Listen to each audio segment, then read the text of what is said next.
Shalom అలైకిం, షాలోమ్ అలైకిం, షాలోమ్ అలైకిం. దేవుని యొక్క లేఖన భాగాన్ని ధ్యానం చేద్దాం. పరిశుద్ధ లూకా రాసిన సువార్త 9వ అధ్యాయము 62వ వచనం. The gospel according to saint Luke chapter 9 verse 62. Yesu నాగటి మీద చేయబట్టి వెనక తట్టు చూసి వాడెవడను దేవుని రాజ్యంకు పాత్ర కాడని వానితో చెప్పాను. యేసు నాగటి మీద చేపెట్టి వెనక తట్టు చూసి వాడెవడను దేవుని రాజ్యమునకు పాత్ర కాడని వానితో చెప్పాను. ప్రభు ఈ లేఖన భాగాన్ని దీవించును గాక. వాక్య భాగంలో గమనించినప్పుడు యేసుక్రీస్తు ప్రభువు ఆయన కొంతమందిని చూసి ఈ రీతిగా ఆయన వారు ఆహ్వానించాడు. ఒకడు వచ్చాడు, అయ్యా నువ్వు ఎక్కడ వెళ్ళినా నీతో పాటు వస్తానన్నాడు. కానీ యేసు సమాధానం ఇచ్చాడు. మరొకరితో నా వెంట రమ్మని చెప్పాడు. అయితే వాడు ఏమన్నా అంటే, మొదట నా తండ్రిని పాతిపెట్టి వచ్చుటకు సెలవిమ్మని మనవి చేశాను. మరొకరిని అన్నాడు ప్రభు, వాడు వస్తాను కానీ నా ఇంటను వారితో సెలవు తీసుకువచ్చుటకు మొదట నాకు సెలవిమ్ము. ఈ లేఖన భాగాలు గమనించినప్పుడు ఒక్కడే వస్తానన్నాడు, టూ ఫాస్ట్. కాబట్టి ప్రభువు మన ఆశ అలర్చాడు. నా దగ్గర ఏమి లేదయ్యా, నక్కలకు బొరియలు ఉన్నాయి, ఆకాశపక్ష గూళ్ళు ఉన్నాయి, కానీ మనిషి కుమార్ తలవాసు తల లేదన్నప్పుడు డిసప్పాయింట్ వెళ్ళిపోయాడు. ప్రభు చెంత వెళితే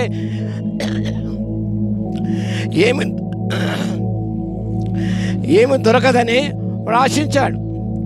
రెండవది నా వెంట రమ్మని చెప్పాడు, కానీ వాడు ఒక సాకు చెప్పాడు. మూడో వాడు అంతే చెప్పాడు. గమనించినప్పుడు దేవుని రాజ్యం గురించి ప్రకటించాలి. ఎన్నో ఆశ్రమాలు, ఎన్నో ప్రణాళిక వేసుకుంటాం. మనం ఒక పని ప్రారంభించేటప్పుడు ఎన్నో ప్రణాళిక వేసుకుంటాం. ఇక్కడ తిరుపతి కనిపిస్తున్నాడు, ఈ పొలం దున్నడానికి రేపు వెళ్దాం, తప్పకుండా ఇలా దున్నాలి, ఇలా దున్నాలి, ఇలా చేయాలి అనుకున్నాడు. వెంటనే బయలుదేరి వచ్చాడు. ఇదిగో ఈ యొక్క కరిగేట్ అంటారు కదా, చేస్తున్నాడు. నాగడి మీద చేపెట్టాడు. ఇంకా ముందు చూసి వెళ్ళాలి, కానీ వెనక తట్టు తిరిగి చూస్తే లాభం లేదు. అనగా no procrastination, no backward looks. పని మనం వాయిదా వేయకూడదు. ఈరోజు జరిగించేది ఈరోజే చేయాలి, అంతేగాని రేపటి చేద్దాం, నేను వస్తాను కానీ ఆ తండ్రి సెలవు తీసుకోవాలి. ఒక సాకు చెప్పాడు, ఏదో పని మీద వెళ్ళాలి, అది ముగించుకొని వస్తాను. మరొక చనిపోయారు, నేను పాతిపెట్టి వస్తాను అంటూ వారు చెప్తూ వచ్చారు. కానీ దేవుని విషయంలో, దేవుని పనులో జాప్యం ఉండకూడదు, డిలే ఉండకూడదు, వాయిదా వేయకూడదు. No procrastination means no question of postponement, no question of backwardness. వెనక్కి వెళ్ళిపోకూడదు. చాలామంది వస్తారు. యేసు ప్రభు జీవించినప్పుడు చాలామంది సంతోషంగా వచ్చారు.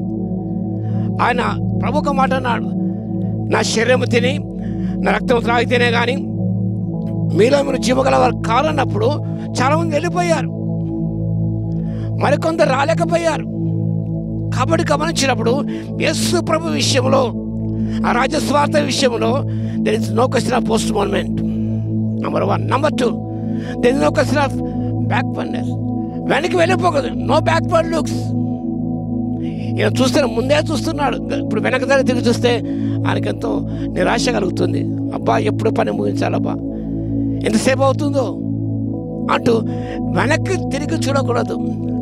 లోతు భార్య వెనక తట్టు తిరిగి చూసి ఉపశమనం అయిపోయినది. మనం ఎప్పుడు ఒక విశ్వాసగత యేసు వైపు చూస్తూ మనం ముందుకే వెళ్ళాలి. ప్రభు రమ్మంటే ఈ పని ఈరోజు చేయమంటే అరద చేయాలి, ఈ గంటలో చేయమంటే ఆ గంటలో చేయాలి, అంతేగాని మనం వాయిదా వేయకూడదు. రేపు చేద్దాంలే అంటే రేపు అనుకుంటాం, అమర్నాడు ఆ రీతిగా వాయిదా వేసుకుంటాం. మనం కొన్ని పనులు దేవుడు చేయలేకపోతాం. మనం నేను అనుకున్నా చేయాలని, కానీ నేను చేయలేకపోయాను. కొంత అధైర్యపడతారు, వెనక్కి చూస్తారు, వెనక్కి వెళ్ళిపోతారు, బ్యాక్ స్లైడింగ్. ఆ రీతిగా ఉండకూడదు. మనం ఎల్లప్పుడు కూడా ముందుకు సాగిపోవాలి. దేవుని యొక్క ఈ యొక్క సువార్థిక పొలంలో మనము ఎల్లప్పుడూ ముందుకు సాగిపోతే కానీ మనకు విషయం. కాబట్టి దేవుని పొలం వాయిదా వేయవద్దండి. ఎందుకంటే రేపు ఉంటామనేమో తెలియదు, రేపుకు రూపు లేదు. కాబట్టి ఈ దినమే మనది. ఈ దినం అవకాశం సద్వినియోగపరచుకొని దాన్ని మనం చేయాలి. రెండవదిగా వెనక్కి మళ్ళీ పోకూడదు. We should go back. వెనక్కి మళ్ళీ పోతే దేవుని రాజ్యం పాత్రం కాదు. కాబట్టి ప్రియులారా, జ్ఞాపకం చేసుకొని దేవుడు అవకాశం ఇచ్చాడు. ప్రభు పిలిచినప్పుడు ఏమాత్రం వాయిదా వేయకుండా దేవుడు మాకు అప్పగించే పనిని జరిగించి ఆయన మహిమ తెద్దాం. ఆర్థిక చేయడానికి పరిశుద్ధాత్మ దేవుడు కృపా సహాయతమెండుగా దయచునుగాక. ఆమేన్. యేసయ్యా మీకు వందనాలు, స్తుతులు, స్తోత్రాలు చెల్లిస్తాం నాయన. ఇక్కడ వారందరూ దీవించండి మా తండ్రి. ప్రభు మీకు స్తోత్రాలు. మీ పనుల విషయంలో వాయిదా వేయకూడదు మా తండ్రి. వెనక తట్టు తిరిగి చూడకూడదు ప్రభువా.